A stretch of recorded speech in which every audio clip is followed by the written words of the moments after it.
You're listening to BBC Radio. All the news that's fit to be British.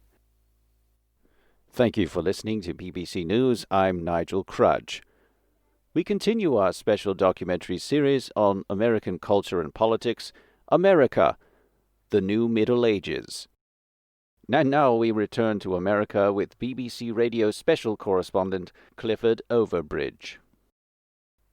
Here in America, Halloween is just weeks away. But the scariest thing on people's minds seems to be the 2020 presidential election. Most Americans I spoke to professed a profound sense of hopelessness. How they coped with this hopelessness depended on the person. From suburban housewives... I hope Obama comes back. I hope or his wife.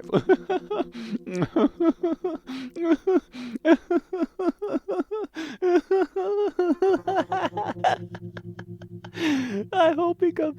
Oh, we're doomed. We're doomed. To Wall Street traders. Yeah, we wouldn't have all these problems if people stopped interfering in our election. The Chinese, the Russians, and witches. Witches and werewolves. Oh, they're everywhere. With a messianic cult of a former president thriving and belief in supernatural interference in their political process, it's clear the Americans have entered into a new Middle Ages.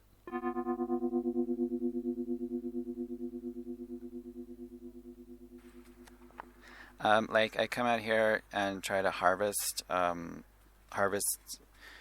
Chinese cabbage for Mr. Bezos, but the fires destroyed the crops, so there's just smoke in the air and just look around. It looks like a crater, but... This is Peasant 3579, a serf working on Jeff Bezos' sprawling feudal estate. So all I can do is sort of sit out here and make TikTok videos. What I'm worried about the most are werewolves, because I went to the voting polls, and there are some werewolves that are just sitting there and look like they're going to bite you, but they just sort of snarl and drool, and they're they're saying, you better vote. You better vote. So scary. Other peasants, like 3579, have complained of similar werewolves, standing around and using intimidation tactics to get people to vote for Trump. But America is a diverse country, and in different parts of the country, there are fears of a different kind of supernatural threat. I'm not worried about werewolves, okay? What I'm worried about are witches. This is local falconer Clint Grudge. He spoke to us from his thatched-roofed hut in Kentucky. Okay, they're everywhere, and they're influencing not just local politics, but national politics through the media. I mean, they created the media through magic, and now they are using their minds, and they're using my mind. Because sometimes I'm like, I don't know who to vote for. I go into the polls with a clear sort of, clear choice. But when I actually go to sit or write in the name or fill in the bubble, what have you, I don't know which way to go. I'm sitting there and I'm sort of frozen. And that's their mind magic. That's how they get in. They get into your mind.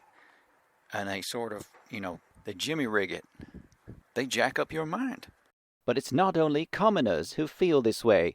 People in American media seem to share this sentiment. We spoke to Bell Howard, a former AM radio talk show host and now podcaster. He had this to say. Elections interference is nothing new. Foreign interference is nothing new, but before it was foreign actors like the Chinese and the Russians. That's pretty standard. But I think now it's a sign of the end times, that we've got actual supernatural influence. Werewolves, witches, warlocks, etc. I saw a necromancer at a gas station down the road here. I was just getting some gas, and I saw this necromancer in a black hooded cloak. Just sort of, he left the men's room, and it was a mess in there. But even sophisticated members of the media like Mr. Howard see the world through the foggy glass of superstition. So I think what we have here is an example of the end times, and that the full moon. I mean, look what season we're in. The elections are always at the end of the harvest festivals, and traditionally in many ancient cultures, this was a time when the veil between the human world and the spirit world was the thinnest. And why do you think they did that? Because the Democrats and the Republicans, this is when they hold their high rituals and summon the elder ones. So it's a spiritual war as much as it is, as much as it comes down to the electoral college. It also comes down to sacrifices, human and otherwise. If the feelings of the common folk of America and the media types are any indication, America is a long way off from adopting the flag of science and reason and becoming a real country like mine, where everything is tickety-boo, tickety-boo, tickety-boo. This is really good coffee. This is why I come to this gas station. The prices are actually higher than most of the gas stations around here, but the coffee is second to none.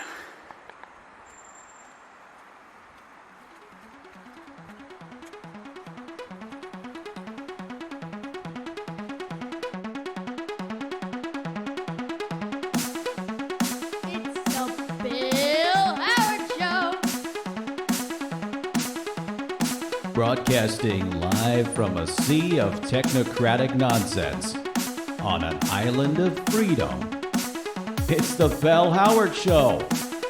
And now, here's your host, Bell Howard. Bell Howard. Bell Howard.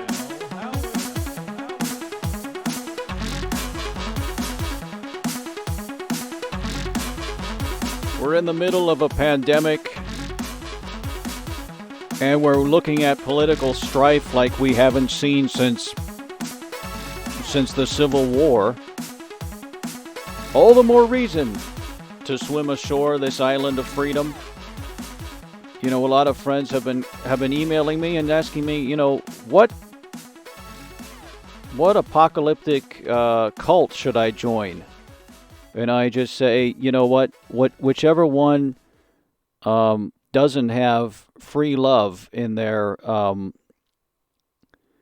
constitution. I mean, it's pretty much inescapable. If you join a religious cult that believes that the end of the world is coming for some reason or another, then don't get too attached to your significant other, because you're going to be sharing them. You're going to be sharing your wife or your husband with pretty much with everyone else in the group. It always happens. And sometimes you don't get that privilege. Only the leader does. And that's why I say free love is gross. So all the more reason to swim ashore this island of freedom, because we've got free expression, free thought, and free coffee, but not free love. Because it's gross. And but I was thinking about it. I always say, this is an island of freedom, but recently, islands have been under so much scrutiny thanks to the Jeffrey Epstein case, and once you say, I'm interested in purchasing an island, well, then the FBI is involved all of a sudden. So I think I'm going to stick with an oil rig. I think oil rigs are the way to go, and you've already got plumbing sort of built in to the oil rig, but you need a boat, so there's an extra expense there. Folks, we got an interesting show today. I want to talk about the elections, of course. That's on everyone's minds, and also we have a guest who has a interesting book, a very controversial book, about the direction we're heading politically, economically. It's called Give Me Feudalism or Give Me Death. And the author will be on later to talk about that. So I want to talk about these elections that have everyone so crazy and up in arms, literally. I mean, I don't know if you like to carry guns, but depending on where you're voting, there might be other people there with guns, and so you never know. I mean, it could be a shootout at the OK Corral. So, but I can prattle on about this election forever, and I want to hear what you guys have to think. So, I'm going to take some calls here, and you know my policy. I don't screen calls, even though I've been burned in the past. But you know what? I just say, hey, come as you are. And if you have bad intentions calling in the show, it's going to look bad on you. You're going to look like a creep. And that's just the way it is. So let the cards fall where they may. All right, well, let's go to the first caller here.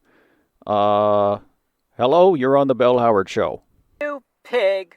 Excuse me? Well, I mean, if you're going to insult me right out of the gate, why don't you say your name first, at least, to where you're from? Am I on? Oh, hi. Sorry, my name is Trish. Okay. I'm from Deer Mall, Colorado. Well, why'd you just call me a pig? Oh my God, did you hear that? I was yelling at my husband. Oh, I thought that you were talking about me. Oh, no. Sorry about that. No, I don't think you're a pig, Belle. You're one of my favorites. So I was going to talk about the election. Okay. Do you think that Biden... Wait, he's coming back. Who, your husband? Where are you going? To the garage? To do your podcast? Well, Good luck with that. Oh. You want to be radio? Yeah, I know. Trish, why don't you give him a break? That didn't work out either. I mean, lots of guys are trying to make ends meet with podcasting, you know? I mean, try to be more supportive. Well, I mean, I am. Who do you think is paying for this apartment with her Etsy store? Okay, so back to Biden. Yeah. He's our only chance. You know, this domestic situation you've got here is giving me deja vu. What's that? I'm driving you crazy? Oh, no. Hey, no. I'll kill myself first. That's what's going to happen. Couldn't follow through with your forklift driver's license. How are you going to follow through with autoerotic asphyxiation? That's what I thought. Trish, hey, I have an idea. Why don't I give your husband's podcast a plug? What is it called? Oh my God, that would be so great. That would help us out so much. Hun, Belle's gonna plug your show. I'm serious. Okay, it's called She's Gotta Go. It's a men's rights podcast. Oh, okay, great. She's gotta go. Yeah, men are in a war with women, and they're losing. Yeah, well, it certainly seems that way sometimes. I just promoted your podcast. You're welcome. All right, well, we gotta go, Trish. Well, if I could just talk I got lots of calls to get. Oh, okay. I gotta go. Okay, bye, Belle. I love your show. Well, thank you very much, Trish. Bye. Give my best to your husband. All right, so that's why. Well, at least she was a fan of the show. I thought she started off by insulting me. You know, some people just, they listen and they're just seething cauldrons of hatred. And you get those people sometimes, and you got to learn how to take it. It's just part of the business. All right, well, let's take another call. Here we go. Who's this? You're on the Bell Howard Show. Hey, Bill. This is Tim. Just want to say, I'm a big fan, and I just love you, man. I mean... Well, thank you, Tim. That's really nice of you to say. Appreciate the words, the kind words. And what do you do, Tim? Not much. I just, I listen to your show. Well, that's sweet of you. I mean, that's really nice, Tim. But what do you do for a living? What's your job? Not much now. Just sort of sit at home, and I've got a lot of posters of you. Posters? I didn't know we sold posters. I don't have merch. Where do you get the posters from? I made the posters. So, I got an image of you on Wikipedia, and I just kind of blew it up, made some captions, and I just put Bell Howard on it, and that's my poster. Oh, well, that's great. I mean, I just think you're the best, and I don't know what I'd do without you. I can't imagine waking up in a world without Bell Howard. You're like the greatest broadcaster ever. Now hold on a hold on a second there, Tim. Thanks. I mean that's very sweet of you, and appreciate the kind words. And I also made a bobblehead of you, and sorry, that's my grandma flushing the toilet in the background. but Tim, you never answered my question. What do you do exactly for a living? Not much. I worked at Slim Fingers Bar and Grill for a while, and that didn't really pan out. So just me and Grandma, and she I've got her inheritance coming my way soon. So we won't I won't want for nothing. Well, good for you. So you're taken care of, Tim. Well, that's good. What's on your mind? I mean, politically. I mean, what do you think about the election? And I just think, maybe one day we can meet or, have coffee or something. And, gosh, I just can't. This is the first time, it took me a lot to call your show because I think I'm gonna, like I said, if you're not there in this world. Now, hold on a second, Tim. Calm down. Just calm down now. What's going on, Tim? I mean, really, what's happening here? I want to know if you'll. I want to know if you'll spend the rest of your life with me. I don't know what you mean, Tim. What are you talking about? Belle Howard, will you marry me?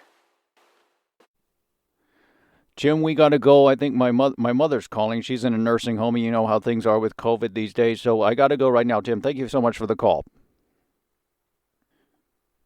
Well, there you go. You got to know how to take criticism and take compliments.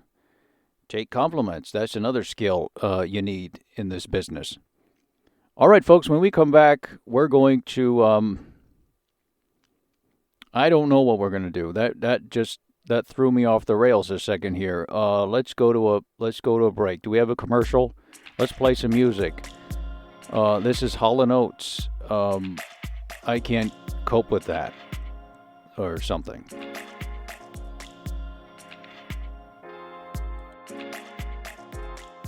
Hello?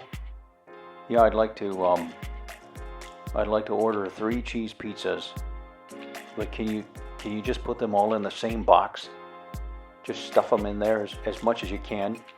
I'd like the bottom one to be completely soaked and have completely absorbed the grease from the top 2. Likewise, the second one, not as greasy as the third, but more greasier than the one on top. And the one on top just perfect. And by the time I finish and I get down to the third pizza, at the bottom, I just want to be so full of shame and self-hatred that I lift the box up, the corner of the box, one corner of the box to my mouth, and I just let the grease drip off onto my tongue. And then I want to just sit in an empty bathtub and cry for the rest of the night, I think you have my address. All right. Thanks. Bye.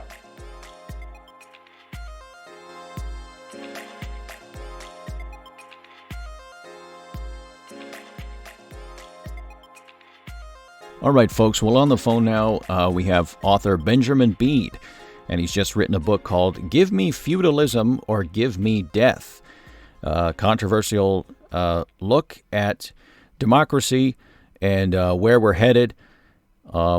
Let's get him on here. Benjamin, how are you today? I'm doing great. How are you? I'm doing well, too. You sound like you're in high spirits. Did something happen recently? No, I'm just happy to be here, I'm just happy to be alive. You know what I mean? Oh, so much to be thankful for, and every day be grateful. I mean, I totally agree. I just want to jump right in here and talk about your book. I mean, it's such a bold title, and it's almost blasphemous. I mean, in this country, we value freedom. And why do you want to go back to feudalism? I know.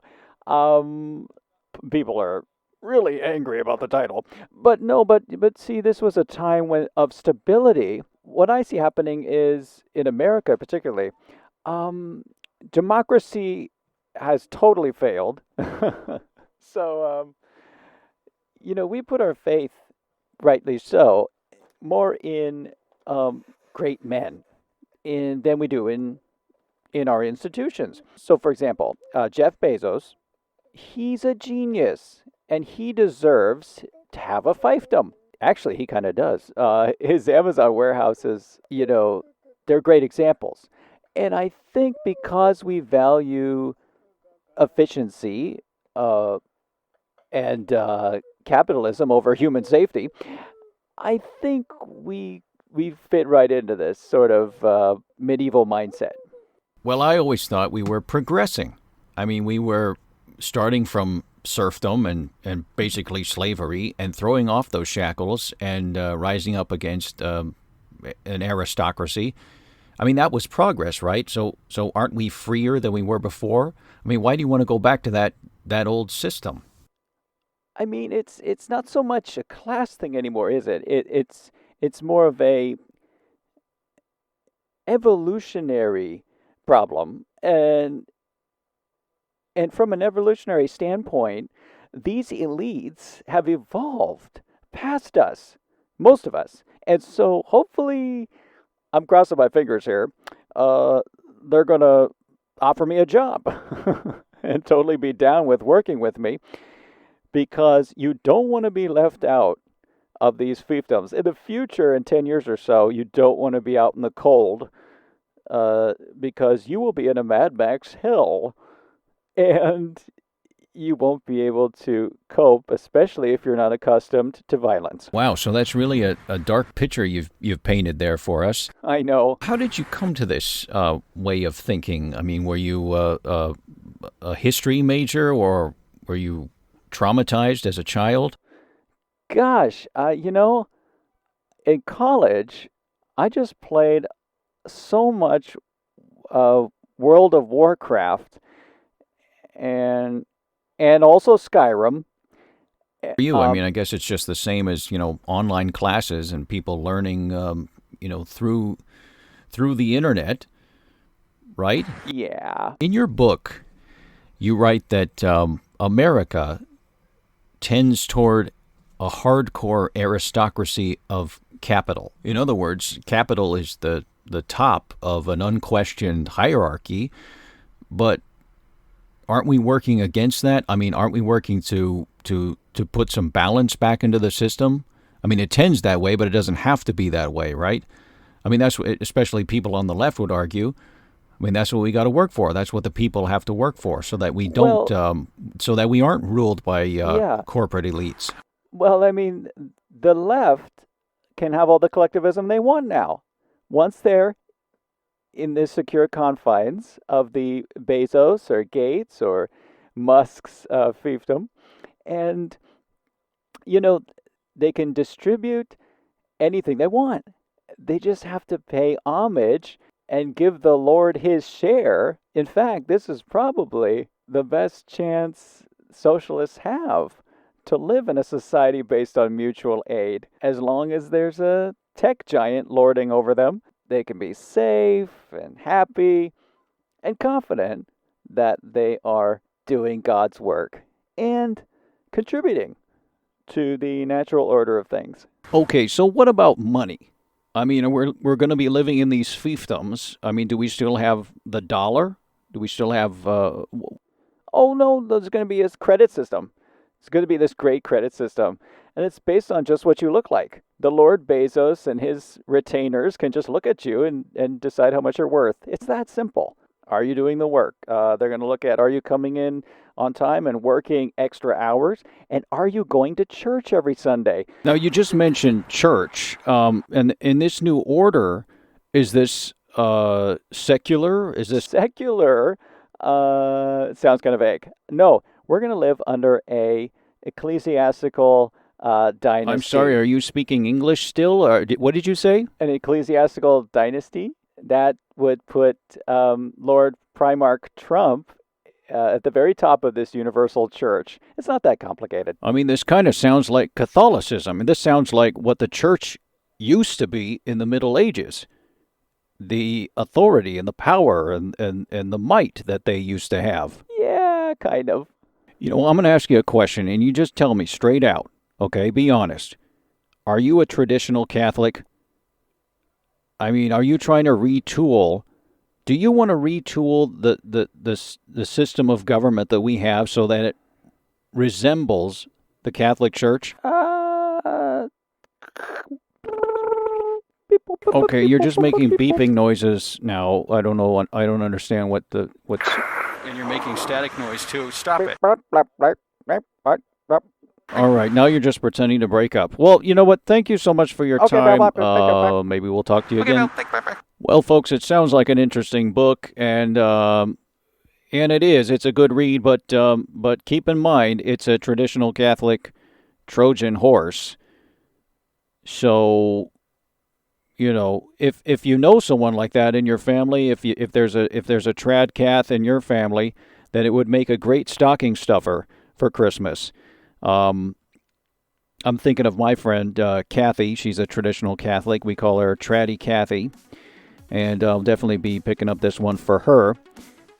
So, folks, that's all the time we have for today. Thank you so much for joining us. Next week, we're going to have another exciting adventure on Freedom Island, or actually, I should stop saying island. It's kind of one of those flag words that get you flagged nowadays. So, you know what? Oil rig, no, it can't say island again. Oil freedom rig. Oil rig of freedom. All right, thank you so much, guys, for joining us. And remember to subscribe. If there's a like button in your vicinity, smash it. Remember, folks, stay safe, stay sane, and stay free. Bye now.